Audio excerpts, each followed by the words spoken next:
Okay, we're going to look tonight at the second chapter of the book of Daniel. And it might seem like, well, before you always went through 2 or 3 chapters at a time. But I think with this second chapter being as long as what it is, we're not going to try to divide it up like into 2 Wednesday night services or anything like that.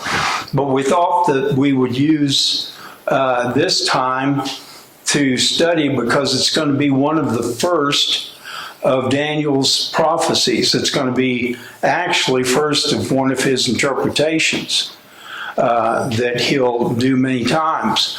People have said today, well, I don't know that God really speaks in dreams or has spoken in dreams, but we have to remember that Joseph was one that interpreted the dreams of the Pharaoh.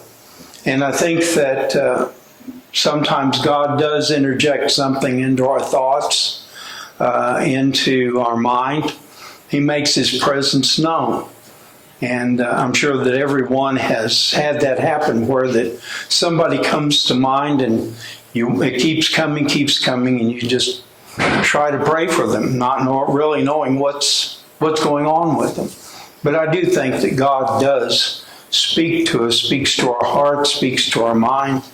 And so we're going to find that this is the case with Nebuchadnezzar, the king of Babylon at this time. And someone will probably wonder, well, why would God speak to a heathen king and somebody that believes, as Frank and I were talking about, in Bel and Marduk and some of the other gods? But you'd be surprised today how that God probably speaks to others that don't even acknowledge him. And it takes them searching it out, trying to find what that is that he's trying to say to them. So at any rate, we're going to look at the second chapter of the book of Daniel. And it's going to concern itself with a dream that Nebuchadnezzar had. We're going to probably just skip around some of the scriptures, and on the back of what we handed out will be some kind of discussion questions. Since we're going to be speaking about the image, I hope everybody's got one that looks like this. We're going to speak about the image that Nebuchadnezzar witnessed. And then there's kind of an outline for your own study. That first page, we're not necessarily going to follow it, but it's just something extra that goes all the way through Daniel, all the way to the 12th chapter. And you can use it as a reference point. So anyway, we're going to look at the second chapter of the book of Daniel, and starting with the first verse, these are going to be concerning the night visions that Nebuchadnezzar had. And in the second year of the reign of Nebuchadnezzar, Nebuchadnezzar dreamed dreams, wherewith his spirit was troubled, and his sleep brake from him. And the king commanded to call the magicians, the astrologers, the sorcerers, and the Chaldeans, for to show the king his dreams. And so they came and they stood before the king. And the king said unto them, I have dreamed a dream. And he said, and my spirit was troubled to know the dream. And then spake the Chaldeans to the king in Syriac, O king, live forever. Tell thy servants the dream, and we will show the interpretation. Now we find that this dream was such that it really got to Nebuchadnezzar. He wanted to know what it meant. Whether he had forgotten it or whether that he was just testing his advisors, we're not sure. There's a lot of thought on that. But nevertheless, the dream that he dreamed troubled him. And it was not the type of dream where that he could just forget about it, go on his way, think about something else, but it was something that really stuck with him. And so we find that he called all of his advisors. Now, Daniel wasn't in this group at the time. He came in later. But nevertheless, he called all of his astrologers. He called all of his advisors, the sorcerers, the Chaldeans. And as we read in one place, it says that you would think that probably some of these were like physicians or so on and so forth, but actually they were those that practiced the occult. And so for Nebuchadnezzar's sake, or on his part, he was going to call them in and see if somebody out of that group could tell him about the dream and what it meant. And so in the 5th verse, he answered them as they asked him what the dream was. He said, "It's gone from me. And if you will not make it known unto me, the dream, the interpretation thereof," and he gets a little harsh with this, and I think this lit a fire under them. "If you will not be able to interpret this dream, so will your houses be made a dunghill, and you will be cut in pieces." Now, someone said, "Do you think the Bible's literal there?" Well, knowing what these people were like, yeah, I would say he could make good on his threat and on his promise to them. So as they began to kind of visit back and forth and debate about what to do, now in the 9th verse, he said, "If you will not make known unto me the dream, there is but one decree." Now, you remember these kind of people, once they make a decree, I'm not pronouncing that right, but anyway, as they made an announcement, a law, oral from the king, there was no going back. You remember how that we studied Esther, how that Ahasuerus or Xerxes was kind of conned into by Haman to make a decree that all the Jews would be killed. Well, he couldn't go back on it. The king's word was his law. That was it. He couldn't say, "Well, you know what, I better just kind of back off on that." No, what he said went. And only by him amending it could any kind of law be changed. And so, at any rate, he repeated again in the 9th verse that if they don't make known the dream, he said, "There is one decree for you, that ye have prepared lying and corrupt words to speak before me till the time be changed. Therefore tell me the dream, and I shall know that ye can show me the interpretation thereof." They were in a quandary. Their backs were against the wall, if you will. And so they finally admitted. They said, "There's not a man that can look into your mind or know what you dream. There's nobody that can do anything like that." And so it was decreed by the king at that time. He was very angry, and he commanded that all the wise men, now when they say wise men, I'm not sure if these were the same group that 500 years later came to visit Christ in Jerusalem or Bethlehem. I'm not sure. They use the same word there for wise men as they do in the New Testament. But nevertheless, these were the advisors. These were the ones that consulted with him. And he said that he would destroy all the wise men. "I'm just going to wipe the bunch out. You know, they're probably all con men. I'm just going to get rid of them." And it fell upon all the ears of everyone in the kingdom. And it finally came to Daniel. And so Daniel went to, in the 14th verse, went to Arioch, the captain of the king's guard, who was about to go forth and slay the wise men of Babylon. Talk about somebody being in the right place at the right time. This captain, probably with some troops, were on their way to carry out the king's order. And so he asked him, he said, "Well, why is the king doing this? What has happened that has caused him to decide to kill all the counselors, the wise men, the soothsayers, the astrologers, everybody, the psychics on the psychic hotline. Why is he going to get rid of them? So anyway, he divulged this to him. He told Daniel what had happened. And so Daniel went to his friends. Remember Shadrach, Meshach, and Abednego. Okay. Azariah, Hananiah, and Mishael were their Hebrew names. He went to them, told them what was about to take place. And I think Daniel had already determined in his heart that he was going to try to go in before the king and interpret it. But notice what he did first. And everything that we go to do, that God's leading us to do, it's always prefaced with prayer. And you're going to find this with Daniel throughout this book, especially whenever that the edict is passed, that no one was to pray except unto the king.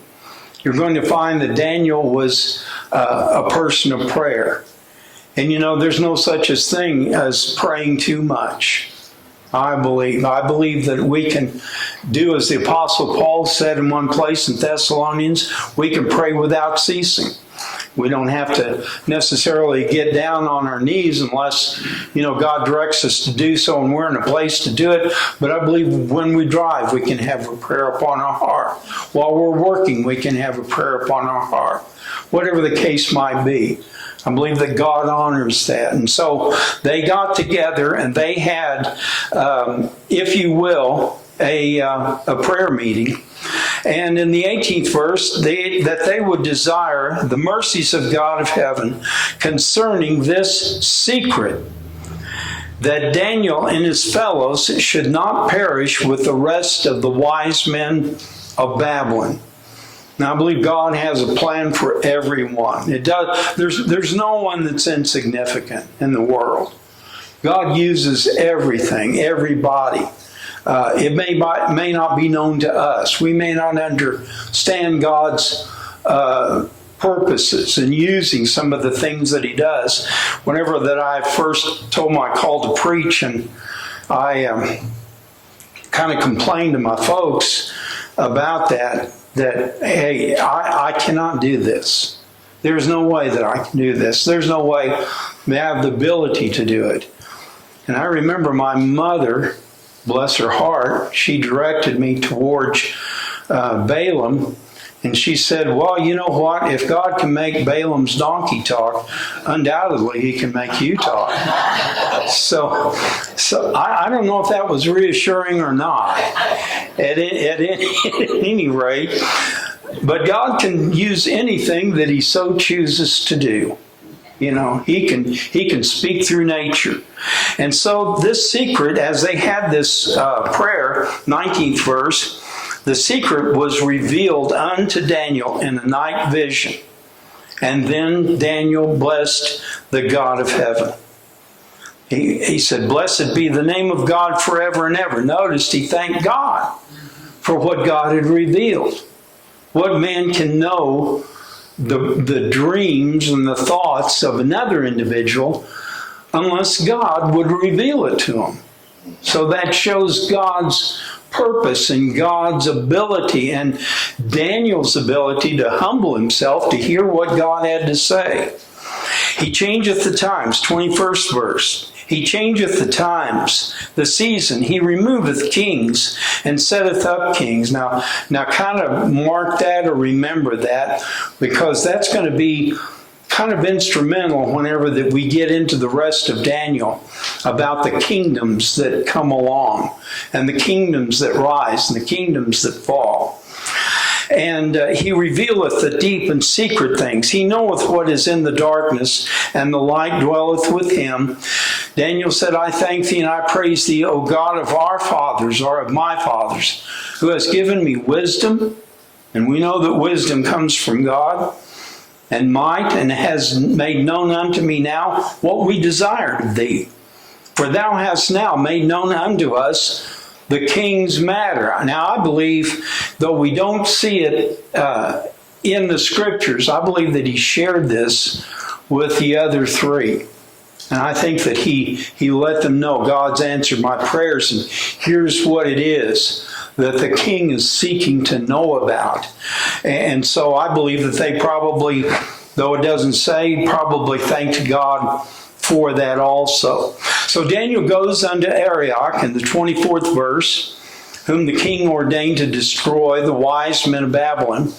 And he went and said thus unto him, destroy not the wise men of Babylon, bring me in. Now, talk about what Esther did in requesting to go, or going in before the king. Here is Daniel that's doing the same thing. He doesn't know if the king is going to receive him or if he's going to have one of his servants to kill him whenever that he walks in. But he said, destroy not the wise men of Babylon, bring me in before the king, and I will show unto the king the interpretation. The wise men of the king couldn't even figure out what the dream was about. God has revealed the dream to Daniel and the interpretation of it. And so he brought him in before the king and made known, I found a man of the captives of Judah that will make known unto the king the interpretation. Now the king answered and said to Daniel, whose name is Belteshazzar, that's his Babylonian name, art thou able to make known unto me the dream which I have seen, and the interpretation thereof? And Daniel answered in the presence of the king, the secret which the king hath demanded cannot the wise men, astrologers, magicians, and soothsayers show unto the king. Only God can reveal this. And God's not going to reveal it through them. He's going to reveal it through Daniel. It's all part of God's plan that's coming together. He said, there is a God in heaven that revealeth secrets. Now here Daniel begins to tell where his understanding and knowledge about the dream is going to come from. And we could say that he was witnessing in a way. I'm going to tell you about the God of Israel, who can do all things. I'm going to tell you about the God who's above all other gods. Now, he didn't say that Baal was no God, but he just pointed him. He said, the God Yahweh that appeared unto our forefathers, that is the God above all other gods. He said that revealeth secrets, maketh known unto the king Nebuchadnezzar what shall be in the latter days. Daniel has already kind of peeked into what this dream is going to be about. The latter days. Isn't that something? He said, what's going to be in the latter days? Thy dream and thy visions and thy head upon thy bed are these. As for thee, O king, my thoughts, thy thoughts, okay, get this. King, your thoughts came into my mind. Now, he wasn't these guys, I don't know what you would call them, that they can read. They do stage tricks and read somebody's mind and card tricks and everything like this. This was no trick. This was no grandstanding, if you will. Thy thoughts came into thy thoughts came into thy mind upon thy bed, what shall come to pass hereafter, and he that revealeth secrets maketh known to thee what shall come to pass. But for me, this secret is not revealed to me for any wisdom that I have. Daniel takes no credit for what he's about to tell him. He said, for any wisdom that I have, more than any living, but for their sakes that shall make known the interpretation to the king, that thou mayest know the thoughts of thy heart. Okay, here's the dream that Nebuchadnezzar dreamed. And we're going to kind of comment on different aspects of that statue. What he saw was a huge statue, a huge image. Okay, and a lot of what we'll say is on that second sheet. And kind of take note of down below there, the stone, that's not a meteorite. That is supposed to represent a stone that strikes at the base of, if you will, the statue.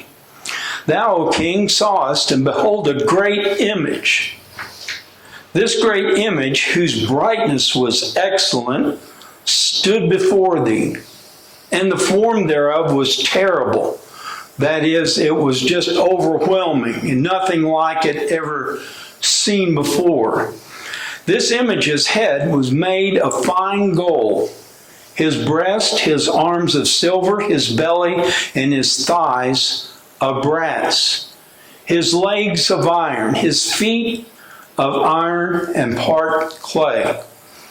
Okay, now Daniel is going to tell what this all means.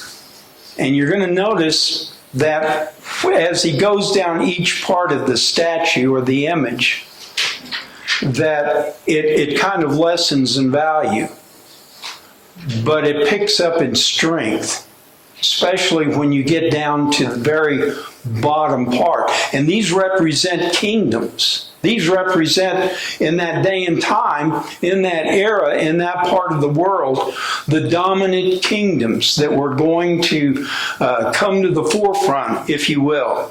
The first one was a head of gold. And what he found out in this, that the head of gold represented Babylon, represented Nebuchadnezzar. That is, the glory was exceedingly great, was exceedingly overwhelming. That's what it represented. Now, here comes the part that Daniel must reveal to him as he goes a little bit further. It had arms of silver. Wasn't an entire statue of gold or of any other element, but it's going to have all these elements, these things we'll name, as part of the arms, the legs, the chest and thighs, and so on and so forth. And these are going to represent kingdoms that are going to come upon the world scene in that day and in that time. The next one was arms of silver. Now, I'm kind of jump a little bit ahead. This is represented again and spoken again in the 7th chapter of the book of Daniel. I think, Frank, you said that you read ahead to that, okay? They're going to be represented instead of by a statue, by animals that represent each one of those empires. And I'm going to go from countries to empires, because empires encompasses, they go into other countries' territories and take them over. Okay? The next one are the Medes or the Persians. And we're going to find as we go through here, one of the last rulers of Babylon was, I believe, a grandson perhaps, or a son of Nebuchadnezzar by the name of Belshazzar. Okay? And I'm kind of jumping ahead there. He was the last king.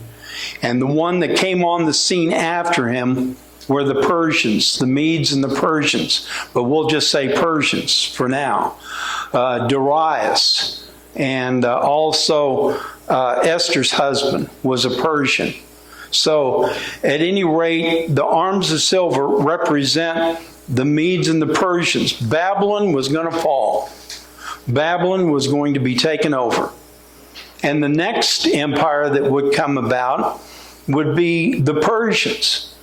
Now, sometimes it pays to kind of go into reading the history of that area, and it's amazing how that the history of that area fits right in with this prophecy or this revelation by Daniel. The Persians were the next ones. They pretty well took over all of Babylon and probably just a little bit more. They're stretched almost from India all the way up into close to Greece. They just couldn't quite eradicate the Greeks. But at any rate, they were the next ones. They were in the next great empire. And this is represented by the image of the of the silver. Okay, so you've got Babylon, the Medes and Persians, and then the next one was sides of brass. Now notice that as you go down, gold, silver, brass, the brilliance of those as kingdoms, as rulers, begin to kind of diminish. Okay? Gold is really spectacular. You know, it's one of those things that, wow, you would love to have bars of gold in your safety deposit box. Silver, it's not quite so much, but it's still a precious metal. But then we come down to this next one, and there was sides of brass. That is, I believe the thighs of the statue were made of brass. Now, brass you can get anywhere, anytime, but it's probably a more doable, controllable, malleable type of metal. But you're going to see that the strength, the military strength, begins to increase as the brilliance and the value begins to decrease. Okay, and so after the Persians, there was the Greeks, Alexander the Great, and we'll just kind of stop for a moment on that note with Alexander. Alexander was probably one of the greatest military leaders that ever lived. They tell me that even his strategies of how that he would assault countries or go into battle are still studied to this day. He was a very brilliant individual, and he did get over into India. It stretched all the way from India to all of Greece. It just encompassed even the Persian Empire. And Alexander conquered it all. He took it all. In fact, they tell a story about where that one of his commanders came in to his tent, and they found him crying. And they couldn't figure out what was wrong with him. And so they asked him. They said, "What's wrong? Are you sick?" "No." "Then what's wrong?" "There's no more territory to conquer." So at any rate, there is something notable about Alexander. Now, Alexander just conquered everything. There is a story that is told by Josephus, one of the writers, one of the Jewish writers that wrote kind of in between the Testaments, about Alexander was about to come in on Jerusalem. His armies were outside of the gates. And so there was a rabbi, or if you will, a priest that went out to him from Jerusalem. And he began to show him, kind of in these writings of Daniel, about how that he was a conqueror, how that he would conquer many lands, about the sides of brass, and how that represented him. And it so impressed Alexander that they say that he went in with the priest, and he went into the Gentile portion of the temple and just kind of worshiped with them. Now, whether he embraced God or not, I don't know. But he did spare Jerusalem. He did not destroy it as he destroyed other cities in the countries he conquered. He also brought a language into that area that was a universal language called Greek. And it was not the classical Greek that we think of, like Homer and all of those. It was kind of the common, everyday type of Greek. Now, this would be the language that a good part of the New Testament was written in. And it was a universal language that continued on even in the days of Rome. And it was the one that Paul wrote his epistles in, and Peter, and the disciples that wrote down the life of Jesus. So there were some good things that kind of came out of this. But as you go down the statue, the military strength begins to overshadow the glory of the people that did the conquering. Now we come down to the last one, and we'll comment more about it later on, after that the Greek Empire diminished, was eventually taken over by Rome. And we know about the Romans, how that they were a very, very militaristic country. They fought battles galore. Up north where Germany now is. They fought even as far north there. Went all the way over to Great Britain and Spain and through France. It was called Gaul. Whenever you want to know about France, just think they got a lot of Gaul conquering that country. So that was all conquered. Greece was conquered. Would have been part of the Persian Empire. The Romans did not stop. They just mowed over. Now, this is going to be represented by the legs of iron. And it's kind of interesting. Here's where that you see a kingdom that they predict is going to split at some point. And the Roman Empire did split. It split into the east and it split into the west. And it was still a very formidable force to deal with, but nevertheless, they split up, and the toes represent how that Rome began to diminish. They began to diminish in power.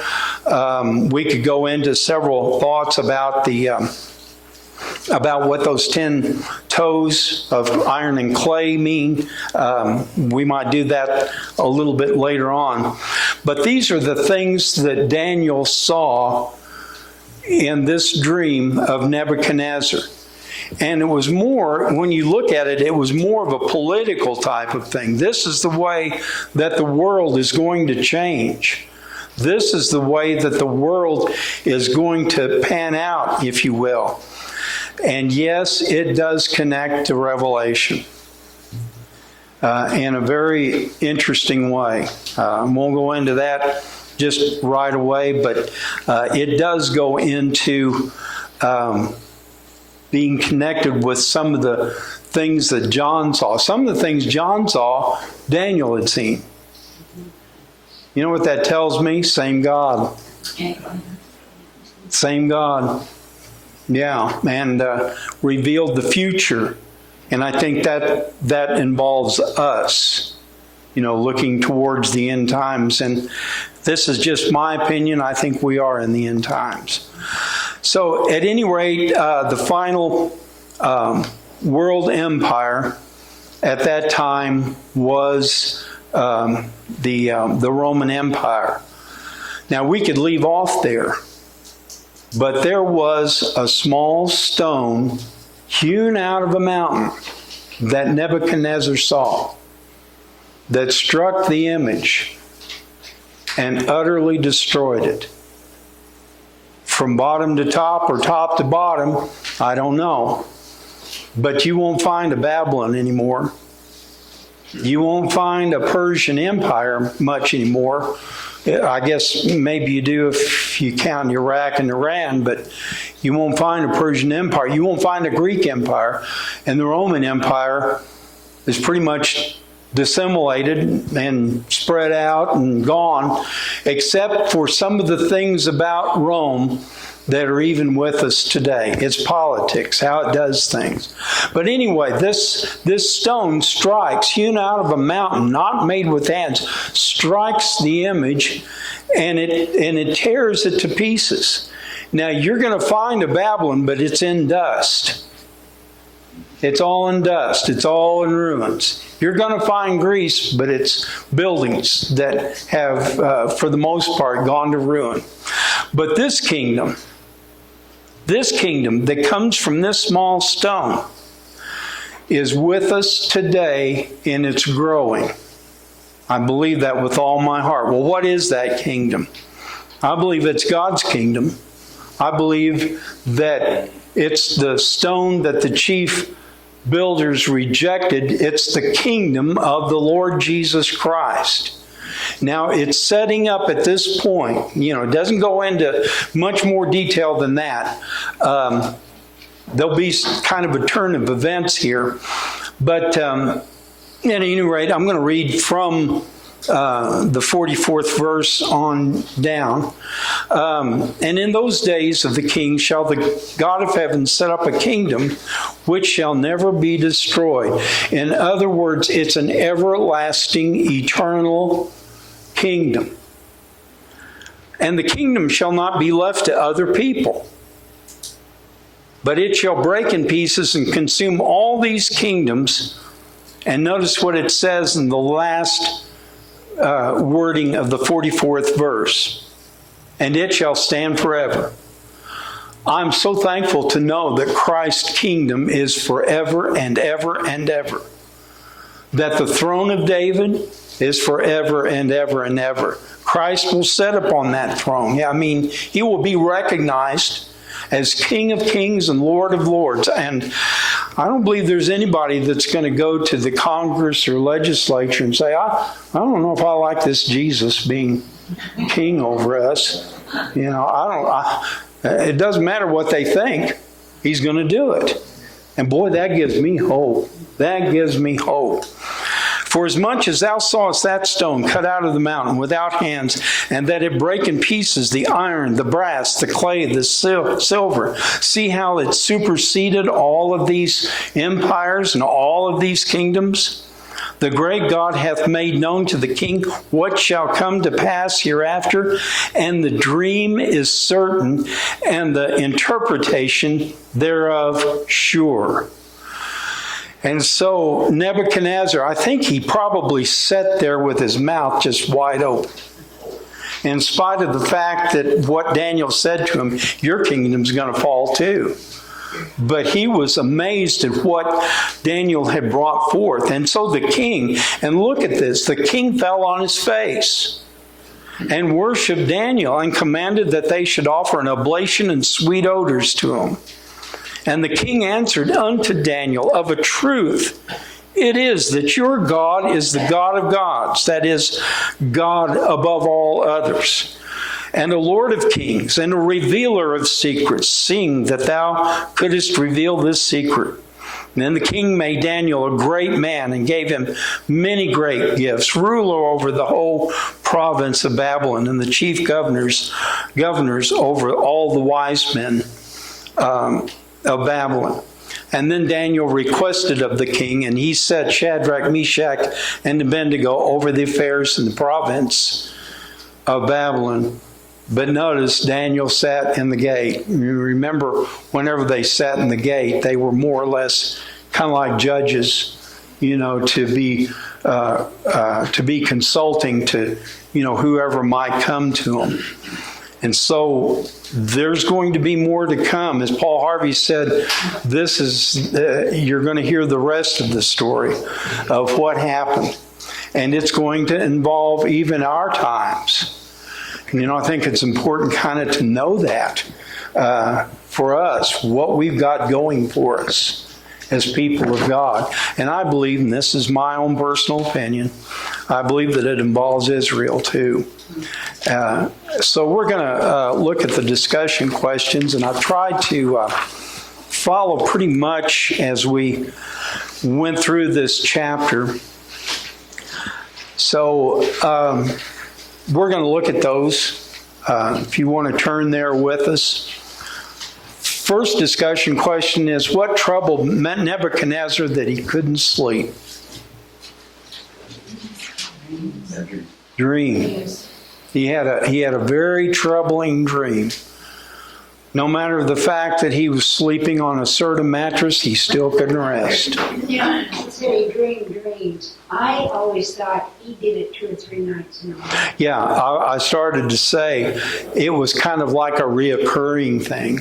Yeah. The same dream. Yeah. And it was like, it wasn't just fleeting. It stayed with him. It was just almost continual. It scared him to death. Yeah. To see something like that. He knew that there was something about an interpretation was needed, but he just didn't know where to go to until Daniel walked into the throne room. Okay, any other comments on that?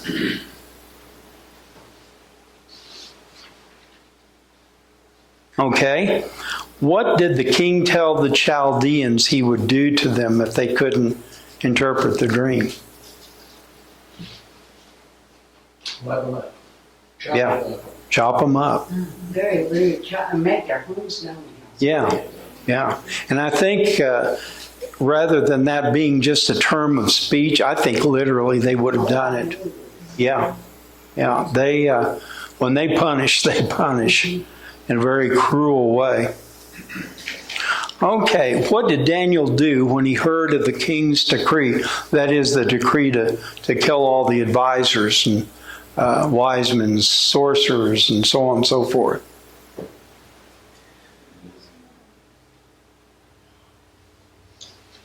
Had his friends together and had prayer. Right, exactly. That's very good. Before that he even took a step towards the palace, he went to God in prayer. He laid this out before his friends. He said, this is not only going to affect me, but it's going to affect you also. But nevertheless, let us pray because we know God can reveal these things. Okay. What was the vision that God revealed to Daniel? The great image, yes. He revealed what Nebuchadnezzar was dreaming. And, I've heard of a lot of things about mind reading and everything, but never being able to look into their psyche or whatever and see what they were dreaming. And so he was able to see it. God also gave him the wisdom to interpret it too. Okay. What did the metal parts of the statue represent? Now I say metal parts, I don't mean the bolts and screws and everything, but the gold and the silver and so on and so forth. Kingdoms. They represented kingdoms, empires that were going to come on the scene.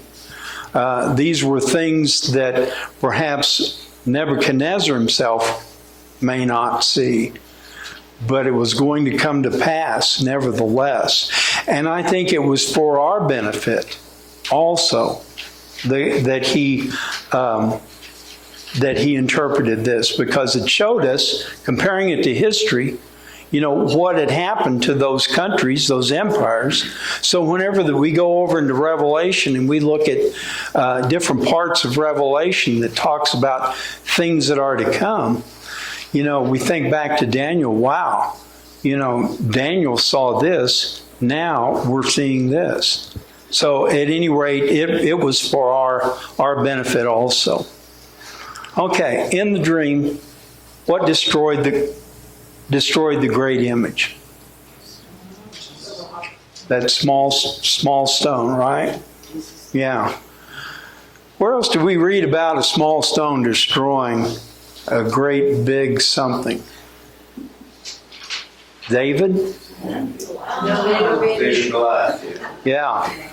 God uses the small things, the minor things, to confound the mighty. Kind of a recap on David. 5 smooth stones. That's right.